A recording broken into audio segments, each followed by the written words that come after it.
Hello and welcome to Life's Lottery, a podcast about different ideas on breaking the poverty cycle. I'm Glenn Davis. And I'm Jenny Whalen. Welcome to another conversation in a series that we hope can inspire positive social change and better public policy. In this episode, we're looking at the capacity of collective impact as a model to address the underlying causes of poverty in Australia, where your postcode can dictate your life outcomes. And often those outcomes are described as structural, caused by social determinants beyond the control of individuals or communities who must live with disadvantage. But the interesting question is, what can we do together? Our guest today is Matthew Cox, the former CEO of Logan Together, which is an approach to working with community known as collective impact on Eugera and Ugamba country just south of Brisbane. And it's great today to be talking about Logan, a community that's well known in southeast Queensland as a sometimes tough place, a place where people do it hard, but also a strong community, a sense of identity, a sense of pride in being from Logan. And during my decades with Griffith University, it acquired a campus in Logan and gave us all an opportunity to spend even more time in the community and to see both how hard it is for some people to get ahead there, but also how much commitment there is to the idea of education and to the desire to build a community. And so it's great that we're able to focus on Logan Together. And you can't work on issues of social policy in Australia without knowing about Logan Together. It's one of the best known and most mature place-based approaches, community-led, working in and with the people of Logan to address disadvantage. Logan Together's goal is that by 2025, the children of Logan will enjoy the same health and opportunity and potential as other Australian children. So, Matthew, take us back to your origin story. What drew you to the work in Logan, to the people of Logan, to the communities in Logan? Look, Logan's an extraordinary community. It's one of the most diverse communities in Australia. More than 216 different cultures are home there. It's just to the south of Brisbane, and it's one of those places where people come to get back on their feet or to raise a family. It's a big settlement site for people coming in through the humanitarian program. So that's why there's people from all over the world. It's an important First Nations community, in fact, one of the largest First Nations communities in Australia. So it's a fascinating place, and it does that job of helping people get that first go, that first sort of step on the ladder of well-being. It does it superbly well, and I think it's a place that we should celebrate because it does a job that many other suburbs and cities in our community don't do, and it welcomes everyone from every walk of life and from all over the world. Good evening. There's an uneasy calm on the streets of Logan after a third day of fierce interracial clashes. Some of you might remember there was some community trouble in 2013. A feud between two families tearing a community apart. One man has been arrested. Another 5 men were questioned by police. Police maintaining that strong presence there at Douglas Street, which really has become a battleground over the past few days. And it was a slow news day. There was no cricket on. It was summer. And what turned out to be a fracas in a single street in Logan got onto CNN as a race riot in Australia. Australia was in flames, which was a terrible catalyst, but it did spark a whole lot of action because the community said, geez, we're sick of getting portrayed like this. We're sick of this being our story and we want some change. And I was asked to get involved at that point to try and develop some strategies for the community. I had been thinking for a long time about some of those longer term strategies, and I met a whole bunch of other people in Logan who were thinking the same thing. And so serendipitously, a whole lot of things came together. It was, I guess, a realisation that what we were doing as a whole industry wasn't really making things better for the long term. It was sort of making being poor and vulnerable a little bit less unpleasant, and we weren't doing nearly enough to solve some of those long term issues. So I got together with a group of like-minded leaders across the NGO sector, and we started trying to answer this question. If we were to try and deal conclusively with poverty and disadvantage in Australia, what would you do? And we looked around the world and we found many, many examples of communities that were achieving what some people might think is impossible, seriously reducing the rates of poverty and disadvantage and vulnerability in their communities. And they were doing it in a particular way. When you started working with the people in Logan and started responding to what the community was asking for help with, how did you go about trying to understand what was important to them? My advice to people like me who are trying to help in those communities is put aside your own assumptions and your own life history, because it's often completely irrelevant. And what you've got to do is actually not only ask people who live day to day with very low incomes and with lots of challenges, not only ask them, but you've got to get them involved in deciding what happens and designing what happens.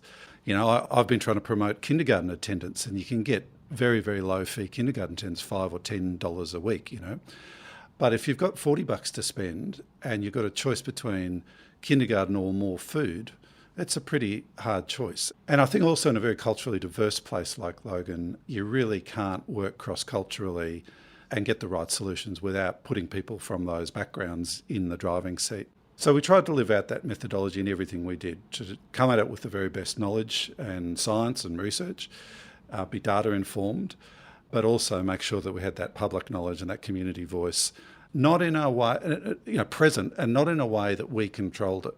We tried to share the decision making. So it wasn't just about us understanding it and then taking actions. It was local people being alongside us, making the decisions at quite a micro level. So this puts you as part of a sort of global, very interesting initiative, which often has the name of Collective Impact. Can you say a little about how what you were doing in Logan nestles into this broader set of ideas around how community can work together and co-design and deliver change? Well, it's really about a methodology for achieving long-term improvement where there's complexity.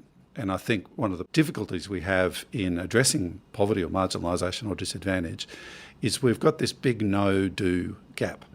We know a lot. We've got a very coherent theory of change. We just don't do it, and don't do it at scale. And that's where collective impact methodologies are really the best I could find, really, in organising many, many inputs into a coherent strategy that harnesses to a particular population group.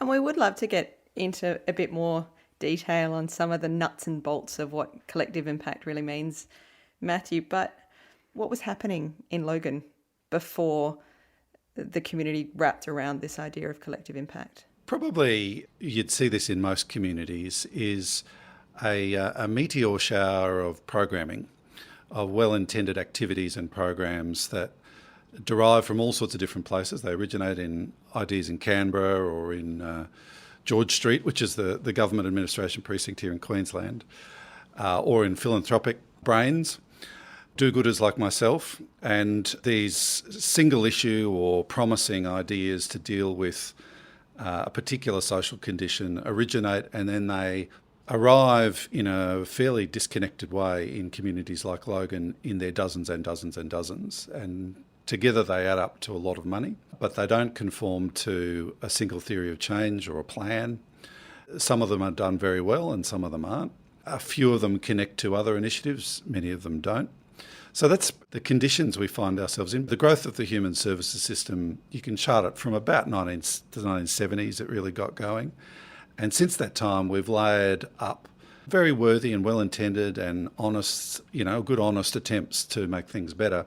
But we've done it responding to symptoms and to mitigate harms. We haven't sat back and thought, how do we make everything better for the long term? And you see this incredible fragmentation of effort. The bill is usually between $20,000 and $40,000 per head for every resident in the community in these sorts of circumstances. So there's a lot of money being spent in a pretty fragmented way. Nobody thinks it's in an ideal state. It's not to say that there isn't excellent work going on, but when you go at it in that sort of, with that lack of systemic coherence, good work doesn't cut it. Good work palpably doesn't solve the problem. And those strategies, Matthew, have a big focus on school readiness. You really did focus on young children, and you set an ambitious 10-year timeframe for doing that. Tell us why you chose that as your primary target. For the last 40 or 50 years, if not longer, we've known that if you start well in your life journey, then you massively boost your life chances. What is striking is that we don't We don't do what we know makes a difference for kids at scale. We don't have, still to this day, a national Growing Kids Up Well plan. We don't have an early child development strategy for the country, and we really should. So, Matthew, one of the key challenges for the collective impact approach is how does the community coordinate all of that government and potentially philanthropic funding? How do you get agreement on the core priorities? And then how do you persuade government to surrender control to a different form of leadership, which has been a challenge in many of these experiments, not all of which have succeeded? It's a work in progress, Glenn. How do you bring people together around a common plan? You develop the plan and the goals together, so you all own it. You communicate and collaborate very consciously and visibly. There's governance structures or collaborative governance structures that bring the tribes together, the non-government sector, the government sector, and the local community. So there's some fairly structured methods of doing that. And we got a long way down the track with those methods, but I think it's fair to say that in Logan, as elsewhere, we've started to hit what you might call a systemic ceiling. We really need some institutional reform. We need different decision making and different instruments that combine the many different government inputs into a much more coherent strategy. There's some good work going on around the community of Bourke with the New South Wales government. But I think there's just no getting away from it if we continue to invest from dozens and dozens of different program lenses in Canberra and at state and territory level jurisdictions. We're not going to solve the problem. You mentioned the Just Reinvest project in Bourke. Would you like to say a little more about why that's caught your eye and in a sense, what you've drawn from that? Well, it's just extraordinary. I mean, the work that Alistair Ferguson and his community have done there is important for the country. So that's an example where Bourke Tribal Council and other local structures have led. So to this day, I think they've probably got the most effective data dashboard of any community in the country that's been designed with Aboriginal people living in that community. So they're really in charge of the issues. They really are monitoring how things are going carefully, and they're then implementing community level strategies without compromising cultural values or a cultural way of working. And I think they've also got some very important support from senior political leaders who are solving that fragmentation, that meteor shower problem. The overarching thing it's telling us, and the justice reinvestment idea, is that you can get ahead of these problems if you act preventatively, and it's cheaper to do so. And rather than just chasing our tails for the next 50 years, dealing with the symptoms of poverty, trying to mitigate the harms of poverty and disadvantage, you can actually get ahead of it and start to do things that change the paradigm.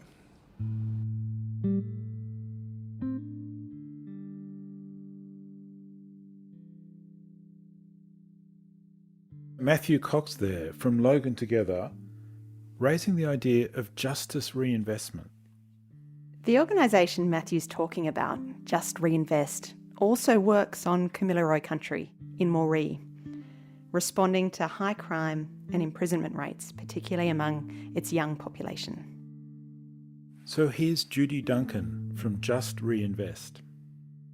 My name's Judy Duncan, the Community Engagement Officer with Just Reinvest in Moree from the Kamilaroi country, born and bred in Moree.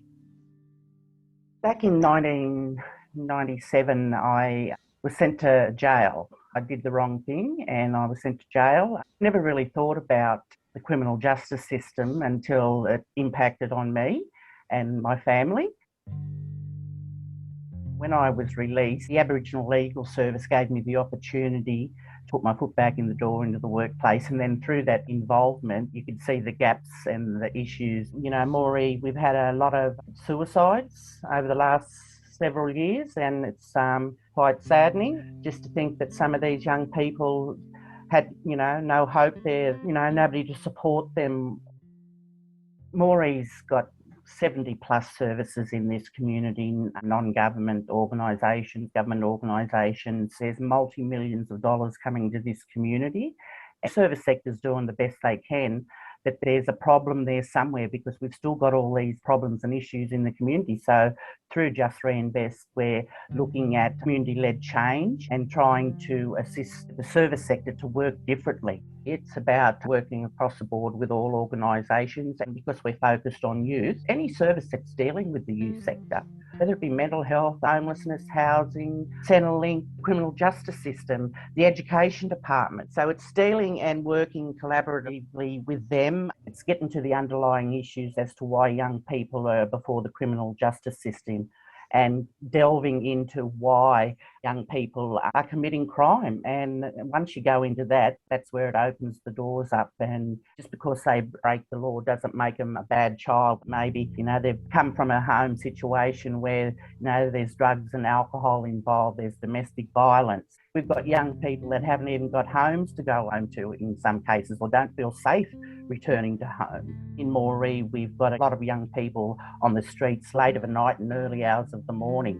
And we've got a youth service, but they haven't got the funding to be able to work those particular hours. So, this is where we're trying to influence the local sector. Then hopefully this will all get fed up to the governments and saying, hey, we need to look at changing how we work. So we've got our youth workers on the street of a night. It's important that the young people are being heard, and we need to show them that they're being heard through the actions, that they can see things happening. Look, I get a little bit disheartened at times because, we're out there and then, first thing Monday morning, you'll hear everything, what's going on over the weekend, how many people have been charged, or this car's burned out, or houses burnt down. And it deflates me at times, thinking, oh, is this all worth it? But I've got grandchildren growing up in this community, and I want things to be set in place that they're going to be able to benefit from, but not just them, but the whole of the young people in this community. We'll never forget what the Aboriginal community have been through, but we need to move forward to make progress. It's an ongoing process. It's a living process that's going to be happening while wherever we're here, and we're not government funded. It's all through philanthropy. We're very fortunate for that to be happening in this community. It's about continuing being out there, getting people involved to help be part of the solution, trying to do it the Moree way.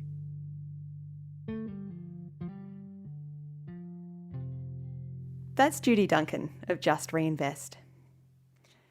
Matthew Cox says one of the tough things about doing this work with communities is coordinating at a local level all of the different government and NGO programs going on in a single community space.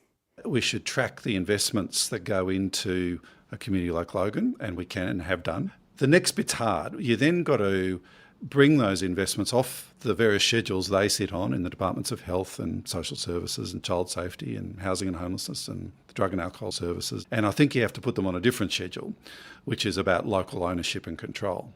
And different people have to start making decisions about that combined new schedule. And that includes our government partners. We're not saying let go completely, we're saying share, and share responsibility with local people and share responsibility with local NGOs. So that's the second thing. I think that institutional reform, very much about who makes decisions about resourcing and program design and policy design, has to change. It has to come local, and it has to decentralise. We need to stop exclusively focusing on program delivery of very specified program models, and we need to have a much more relationship-based development mindset and an innovation mindset.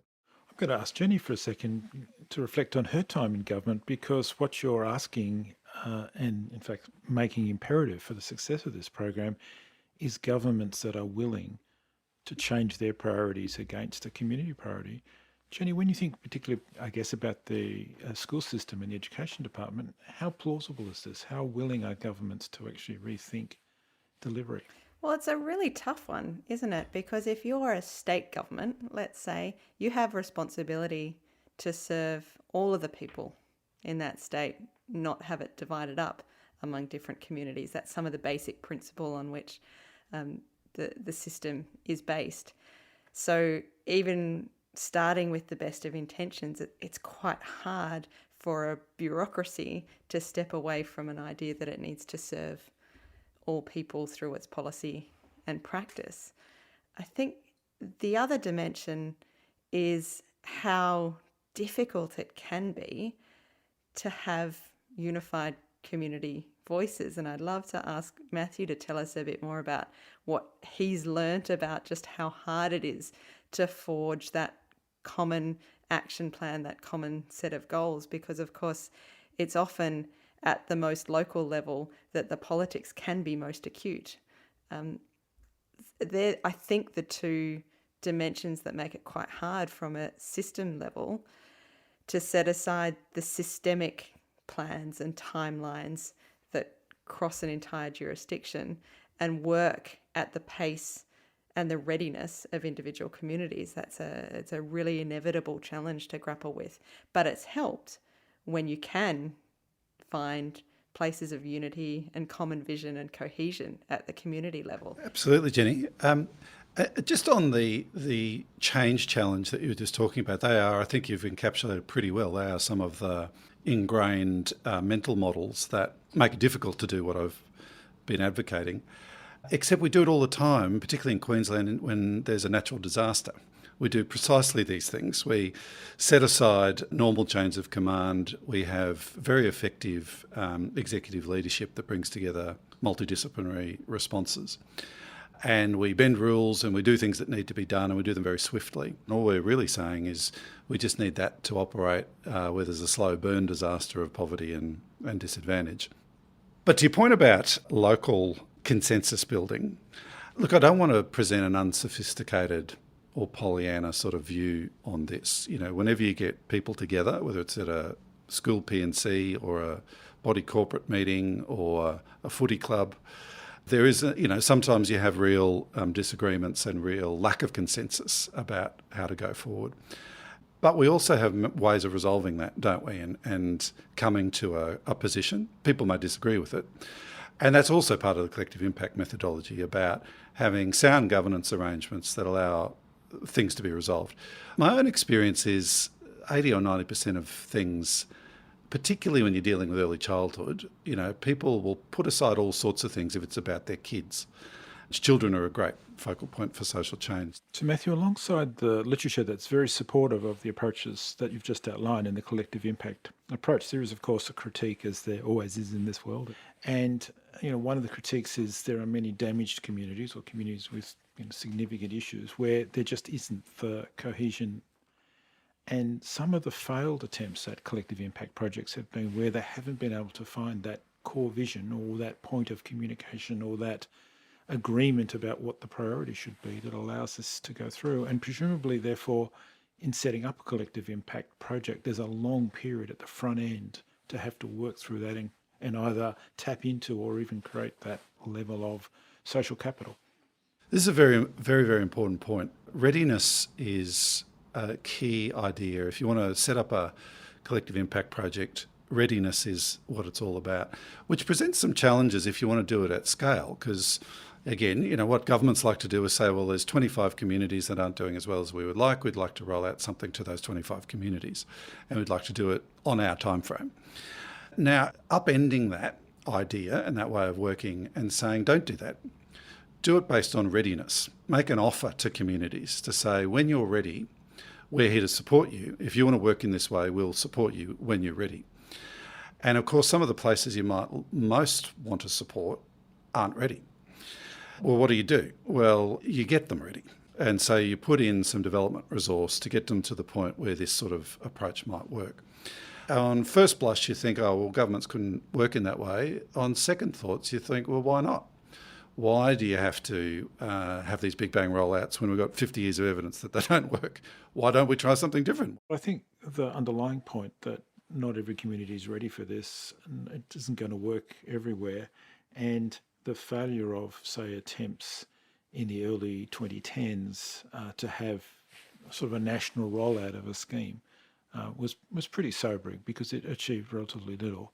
And some of the responses to those failures, the empowered communities, for example, amongst Indigenous communities, which is self-organising and outside government and happy to work with government but not looking to government to lead, which is also the Logan story, I think is a really important shift. It's over the past decade, something we've not seen in as overt a form before.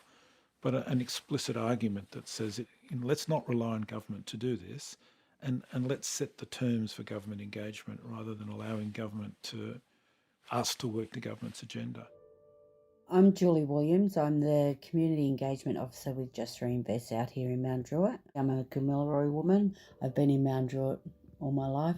In Mount Druitt in Western Sydney, where Julie Williams lives, she's working on the early stages of a Just Reinvest project. And once again, Julie and her team are drawing on lived experience to shape the program. I think what drew me to this work was just my struggles, what I was having with my daughter being involved with the criminal justice system, where she was 11, hanging around the wrong crowd, being in the wrong place at the wrong time, getting into trouble, not coming home when she was meant to be coming home. I myself as a parent then was up all hours wondering where she was, what she was doing, who she was with. They go through their few little cautions, what they get first from police. After the third caution, then it led to charges, where it just kept going, getting into more trouble. So then that was another charge, and that was another matter that had to be dealt with. With her having to go to court every couple of days and then being in and out of REBI, so juvenile detention, given bail, refused bail, out, in and out. It even got to the point, because there was no services around that I could call, I was calling FACS, Department of Community Services, on myself to see if they could support me. And they said to me, we can't really support you and your daughter unless you relinquish your care of your child. We can't help you. She had to be sentenced to get the support from juvenile justice. There are a lot of services, but a lot of the services, the child has to be 12. And that's why I couldn't get support from a service. She wasn't 12, so I think you're trying to do everything to support your daughter and be there for her, but it makes you feel very, very useless. Like everything you're doing is not doing nothing.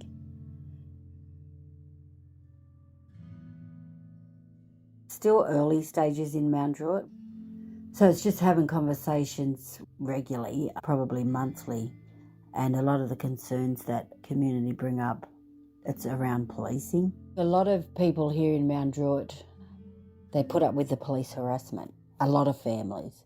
Thinking back to our first couple of meetings, and that's what it was all about, like how they're being harassed. And I know that feeling because, my daughter was harassed. I was also pulled over for nothing. The work what I'm doing, like the cell support, is for Aboriginal young people, just working with the services and also engaging with community. And if they don't have support, it's community that they're familiar with or someone in their family is familiar with, so they're known to that young person as well. There was times when I couldn't go and support my daughter when she was in custody. I just wouldn't want anybody else feeling that way. A lot of people can give you advice or say whatever, but if they don't have a child in that same situation, they don't know.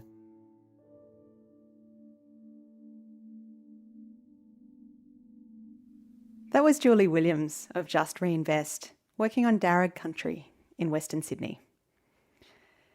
So instead of working just community by community, is there a way to get collective impact working at a much larger scale?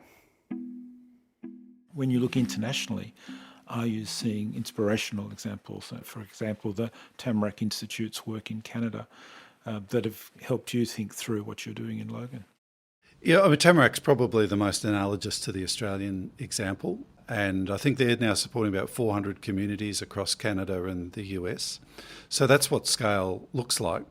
And I think they've been going for 20 years. They presented some information the other week to me that showed that Canadians living in poverty had dropped from 3 million people to 2 million over the course of their work. So that's a pretty big shift.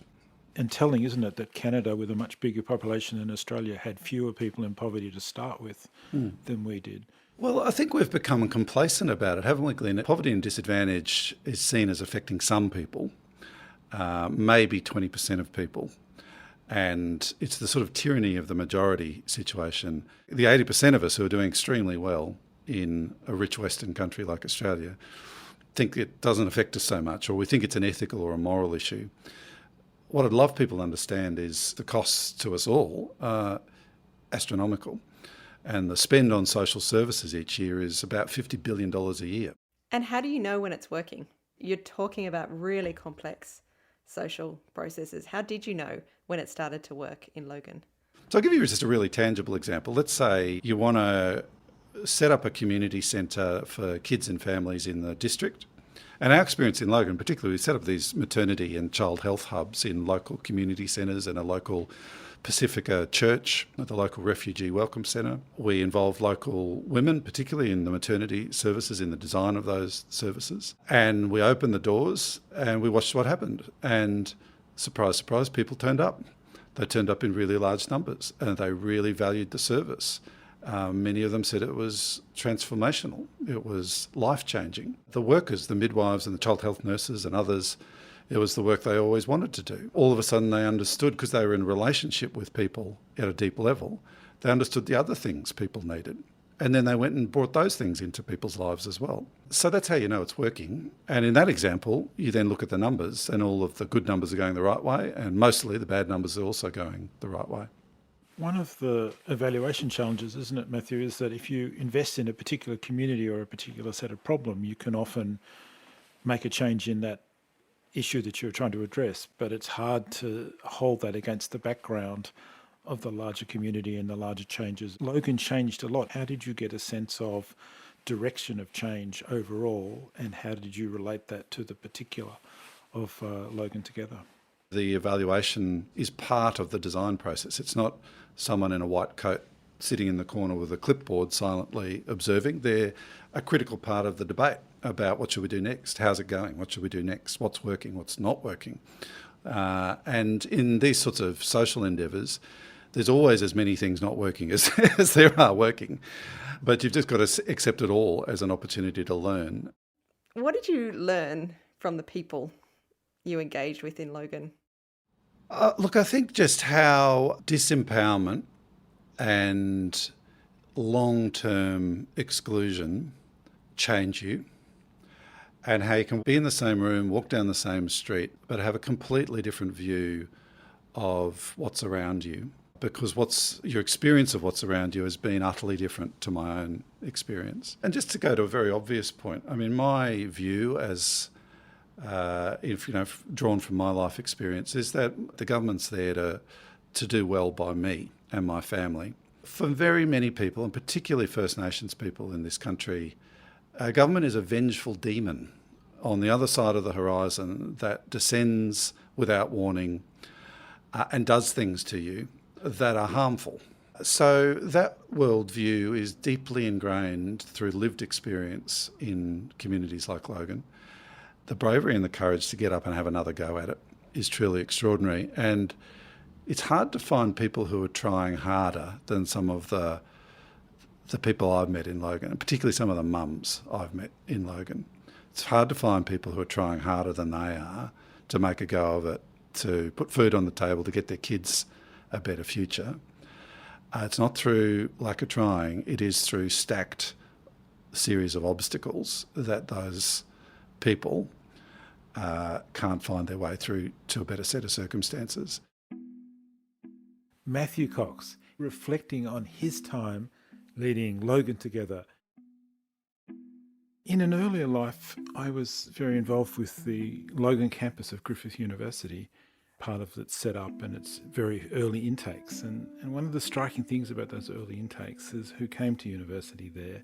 In a community living with significant disadvantage, they were typically women with families who often hadn't finished year 12, but going to university was their aspiration, and getting there was really hard work, and you were awed by the sacrifices they were prepared to make to study. When they did study, they overwhelmingly chose nursing or teaching. And I had lots of interesting conversations over the years with some of those students, and they'd often say that the nurse or the teacher was the professional they most identified with, they had most experience of, they could most imagine themselves in that role. And when you asked out of interest, you've not thought about engineering or IT or any of the other things, they were almost unimaginable roles. The idea that you can't be what you can't see is powerful in community. It does frame choices. It does constrain choices. And one of the interesting questions for Griffith as it tried to reach out to this community was how to build up a repertoire of showing people what was possible. And what was the hope when you set the campus up in Logan? The campus was built there in the hope that it could encourage more participation, new industries, all of the investment that might come around a university. It was a very audacious move.